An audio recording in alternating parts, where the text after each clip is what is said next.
এই গরমে কতদিন যে ভালো জলখাবার বানাই না তোমাদের কি বলবো। তাই একটু বৃষ্টি পড়তেই মনের আনন্দে রাত্রিবেলা কিছুটা কাবলি ছোলা ভিজিয়ে রেখে দিলাম।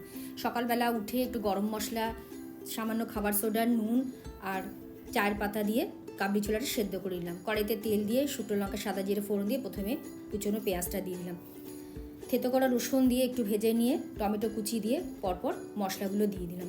পরিমাণ মতো নুন, সামান্য চিনি দিয়ে খুব ভালো মতো মশলাটা কষিয়ে এবার সামান্য একটু জল দিয়ে দিলাম যাতে মশলাটা পুড়ে না যায়। খুব ভালো মতো কষানো হয়ে গেলে একটু কসুরি মেথি হাতে ঘষে দিয়ে দিলাম।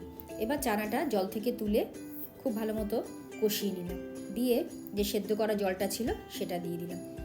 এবার কয়েকটা চেরা কাঁচা লঙ্কা দিয়ে গ্রেভি ঘন হওয়া অবধি রান্না করে নেবো। নামানোর আগে দিয়ে দেবো 1 টেবিল চামচ চানা মশলা। ব্যাস, তাহলেই রেডি হয়ে যাবে দারুণ স্বাদের এই কাবলি চানা।